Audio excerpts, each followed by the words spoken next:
Hovedgaden 68 eller Vestergade 14 lå tilbagetrukket. I dag er bygningen væk og lå der, hvor Højrigsparken i dag ligger. Og i Hovedgaden 70 er der igen etableret blomsterforretning, Bolettes Blomster.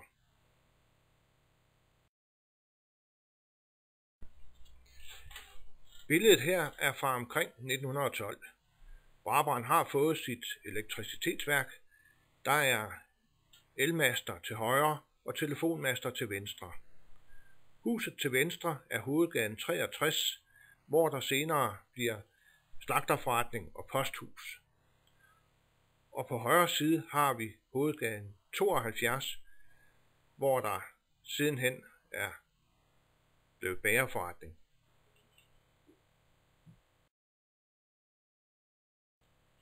Hovedgaden 72 eller Vestergade 18 har huset mange forskellige ting igennem årene. Her har blandt andet, formentlig i en bagbygning, været produktion af brødmaskiner.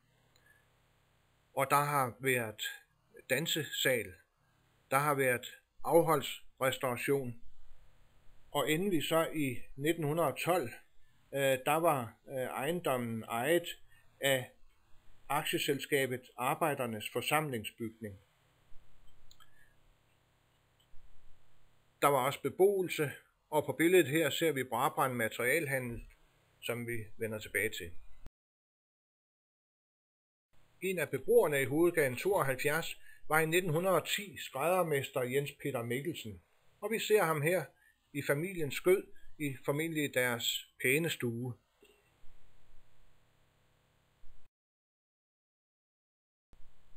Her har været Brabrand Brugsforening og detailhandel. Anna Larsen har haft pensionat, og endelig var der i mange år frisørforretning.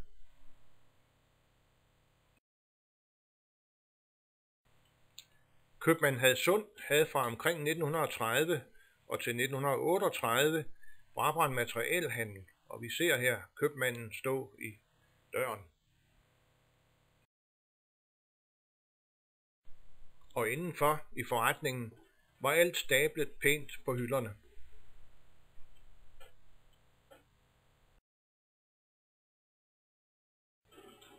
I mere end 30 år havde Mønsterbageriet til huse her. Læg mærke til, der er nu frisørforretning til højre.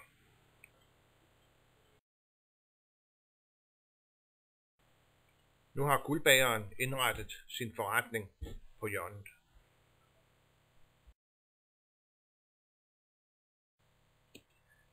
Hvis vi for knap 100 år siden havde stået på toppen af Danske Banks bygning, som jo dengang ikke eksisterede, og kigget mod øst, ville vi have set nogenlunde dette panorama.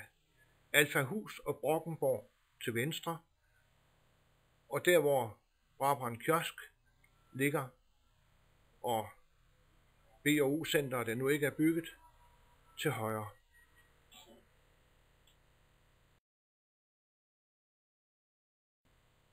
I 1938 køber købmand Hadsund hjørnegrunden, Hovedgaden og Tværvej, og opfører den bygning, der ligger der i dag, Hovedgaden 59, eller dengang Vestergade 17.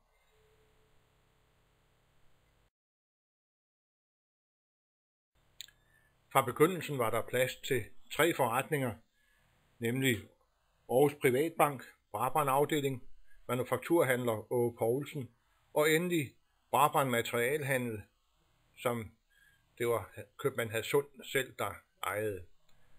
Der var beboelser ovenpå i bygningen. Senere inddrog købmand Hadsund de lokaler, hvor Åge Poulsen havde haft manufakturforretning, og udvidede dermed sin egen materialhandel.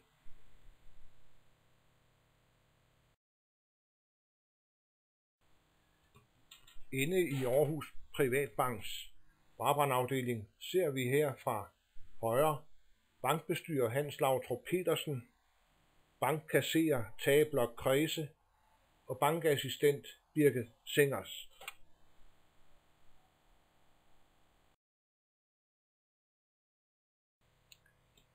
Her ser vi købmand Søren Bak Hadsund med sit personale stillet op uden for forretningen i 1950.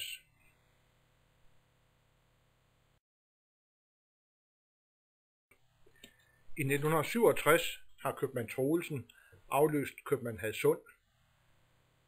Aarhus Privatbank har stadigvæk indgang fra hjørnet.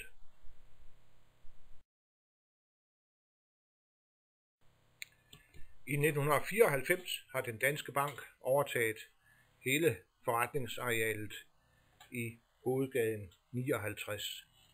Vi kan også se, at i hovedgaden 57 har Radio Loft udbygget sin forretning.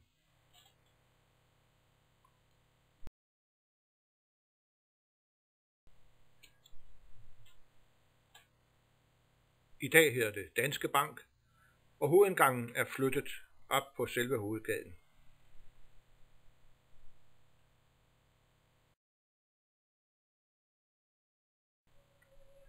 Hovedgaden 61 ser vi ikke, men hovedgaden 63 eller Vestergade 21 har en lang historie, som vi vil kigge lidt nærmere på.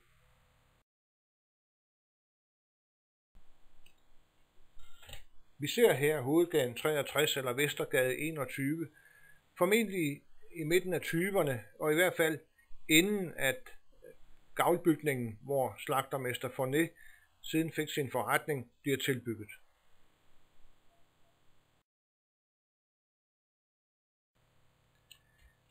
Mælkehandler Skrøder havde her sit mejeriudsalg, og vognen holder formentlig i den lille slippe, der fører ned til hovedgaden 61.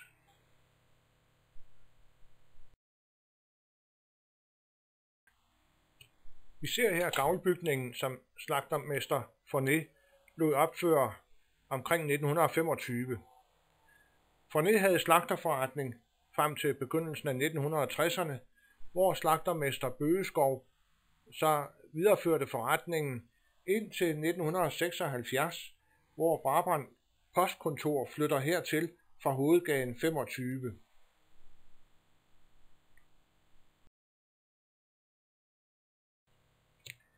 I slutningen af 1990'erne blev posthuset nedlagt, og der blev lavet postekspedition hen i Parkgården.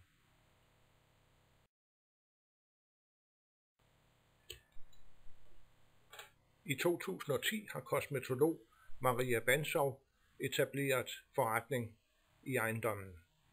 I langhuset har der i årenes løb blandt andet været lægepraksis, og i baghuset har der været galleri.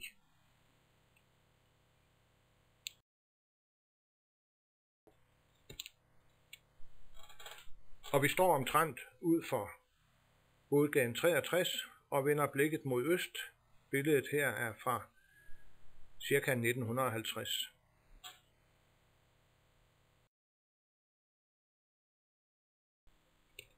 Billedet her er fra begyndelsen af 20'erne, og længst til venstre ser vi det gule palæ, som lå på hjørnet af hovedgaden og Tværvej. Dernæst hovedgaden 63, og endelig hovedgaden 65, og længst til højre har vi Brabrand Kirkevej.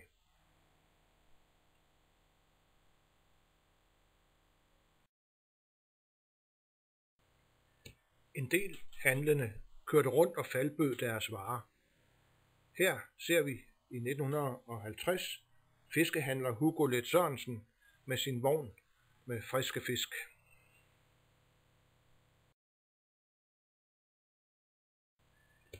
Mælkehandler Espensen havde godt nok forretning på Truevej 2, men også han kørte rundt med en mælkebil, og det har været omkring 1930, det billede her stammer fra.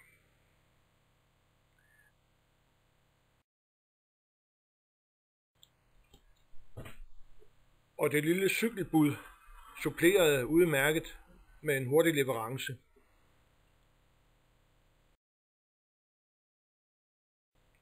Og mælkehandler Ørting, som havde forretning hovedgaden 4 eller Østergade 49, altså i den østlige ende af byen, kørte også rundt og solgte mælk. der i 30'erne.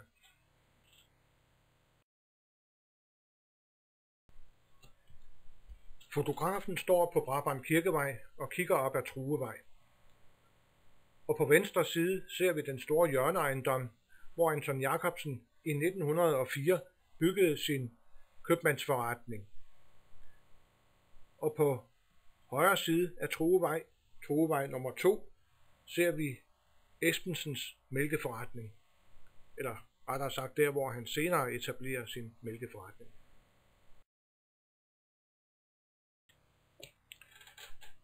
Og her er så nogenlunde samme parti fotograferet i dag.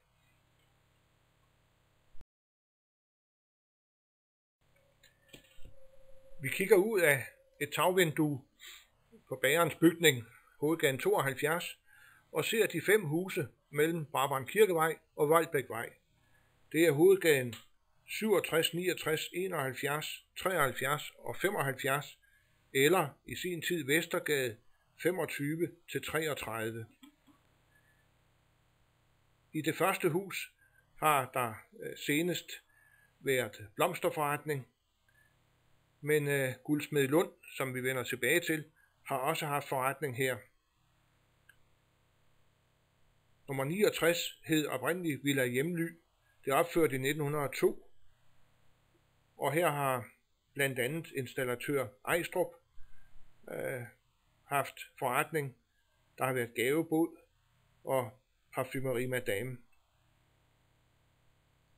I nummer 71 havde Brabrand ejendomskontor til huse, og i nummer 75 havde blikkenslagermester H.L. Andersen både bolig og forretning.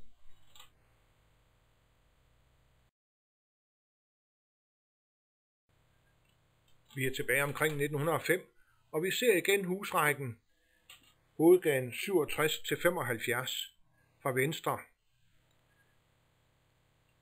Og på højre side har vi så det jeg kalder Hovedgaden 74, og som egentlig hedder Truevej 1. Og nu skal jeg så lige give historien om det hus. Det er det gule hus her, der hedder Hovedgaden 74 eller Vestergade 22. Det starter i 1878, da Anne Kirstine Mortensen starter en hyggerforretning her på stedet. Den driver hun indtil hun i 1894 overdrager den til sin søn Anton Jacobsen. Og det er ham, der i 1904 bygger den store hjørneejendom på hjørnet af Hovedgaden og Truevej.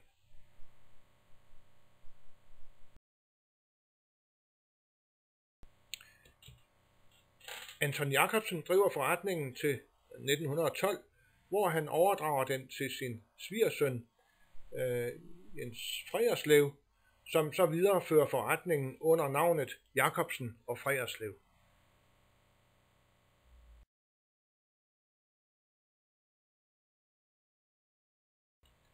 Jens Frejerslev driver forretningen, indtil han i 1938 overdrager den til købmand Vagn Stensgaard.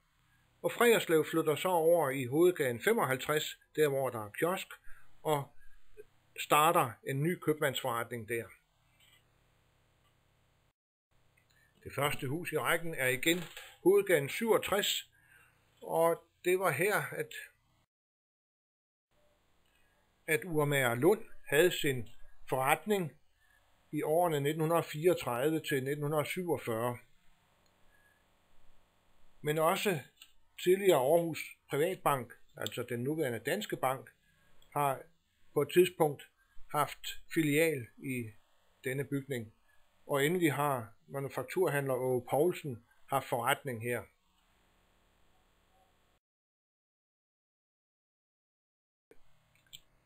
Billedet her er taget før 1913, og fotografen har stået omtrent, hvor Hovedgaden slutter i dag mod vest. Huset til venstre er Hovedgaden 82, eller Vestergade 30, Villa Søblink, og huset på højre side er Hovedgaden 73, eller Vestergade 31.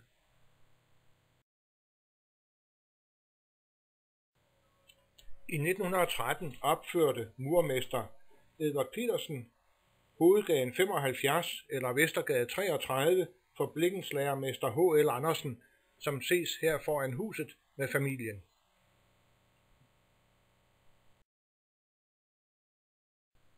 Villa Søblink, hovedgaden 84 eller Vestergade 32, blev opført omkring år 1900 af murermester Christian Christensen. Skiltet vi ser er Hans Christian Strand, tømmermester, og han var indehaver af Brabrand Stolefabrik, og det var den samme Christian Strand, der byggede den hjuldamper Vega, der i nogle år sejlede på Brabrand Sø.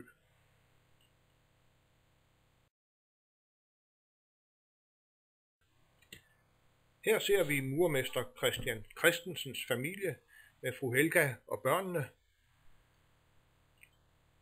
Huset blev senere benyttet af skogrosserer Dahl, som havde virksomhed i huset.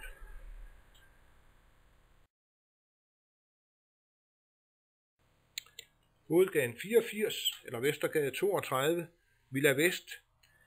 Her havde købmand Jens Frejerslev sin bolig, og i 25 år fra 1930 til 1955 havde Brabrand Årslev Kommunes sygekasse kontorer i denne ejendom. Hovedgaden 86 eller Vestergade 34. Vi ser vognmand Christian Sørensen foran sit hus og med den flotte ekvipage, som også tilhører ham. Ejendommen har huset forskellige ting. Omkring 1905 til 1909 var det ejet af og huset aktieselskabet Brabrand Afholds- og Gæstehjem. Siden har der været bogsamling, og det blev så begyndelsen til Brabrand Bibliotek. Og der har så igennem årenes løb ud over vognmand Christian Sørensen også været andre vognmandsforretninger her i ejendommen, blandt andet vognmand Laust Rasmussen.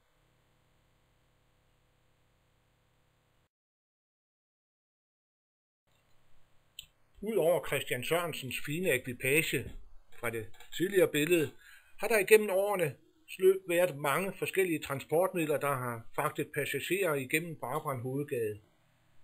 Her er vi tilbage i 1915, hvor Henrik Emalion Christensen havde sin egen taxa, som kørte for Aarhus Taxa, men han boede i Brabrand.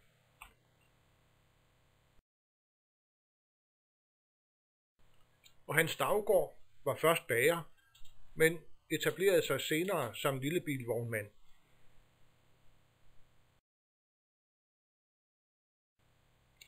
Strandgaards rutebiler kørte igennem Brabrand på ruten Aarhus-Silkeborg, her i 1925. Og i 1930 åbenbart med endestation ved Domkirken i Aarhus.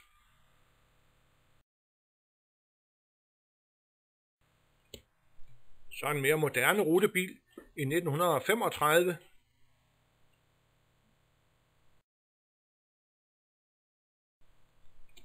Og igen ny teknik i 1950.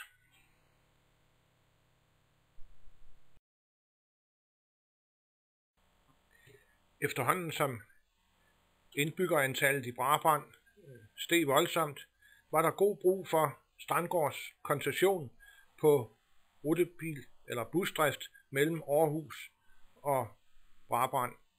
Vi ser her den nok så bekendte chauffør Nold, som mange gamle Brabrandborgere vil genkende. Koncessionen ophørte umiddelbart efter kommunesammenlægningen i 1970.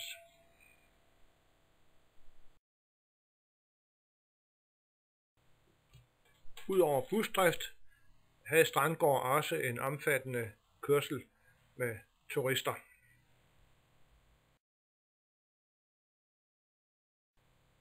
Hovedgaden 77 eller Vestergade 35 på hjørnet af Voldbækvej og Hovedgaden har i mange år været købmandsforretning. Helt fra 1930 købmand Dalsgaard, så i 1943 Frode Pedersen og i 1978 købmand Neumann, som lukkede forretningen i 1981.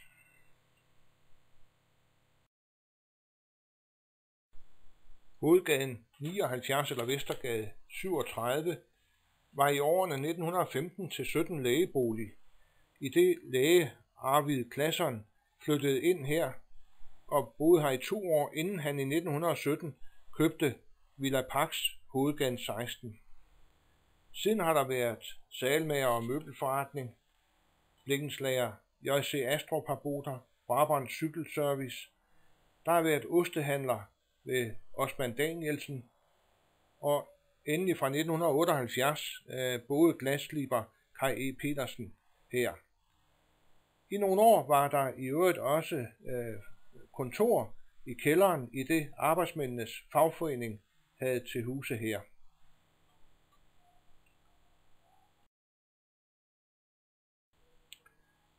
Hovedgaden 81 eller Vestergade 39 hed oprindeligt Villa Agnes.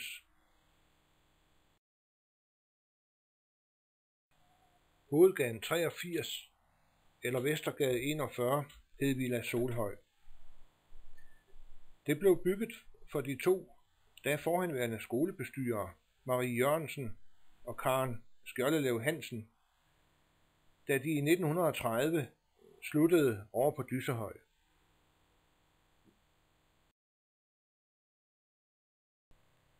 Hovedgaden 85 eller Vestergade 43 er Villa Maris. Det blev bygget af tømrermester Anders Møller omkring 1910.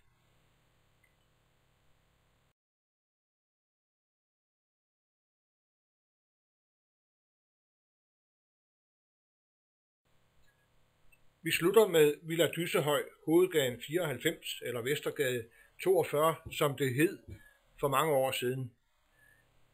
Fra 1900 og til 1920 var det privatskole, drevet af de to frøkner Jørgensen og Skjoldelev. Og da de slutter i 1920, så bliver huset overtaget af J.P. Boysen, som har cykelangro og forskellige anden angrovirksomhed, brændeovne osv. Frem til det i 1960 overtages af Harry V. Madsen og bliver Opel-forretning. Vi er tilbage til omkring 1960, hvor Dyssehøj er ved at blive bygget om til autoværksted og Opel-forretning.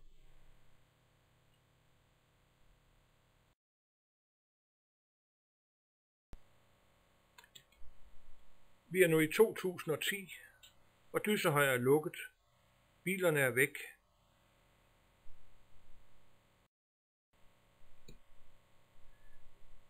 Gravkoen er gået i gang. Der skal rives ned, så her kan bygges et discount-supermarked.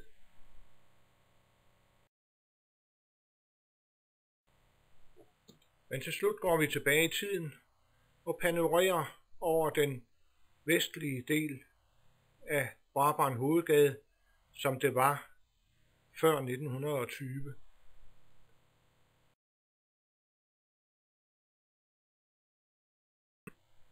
Vi ser Brabrand Kirke i baggrunden.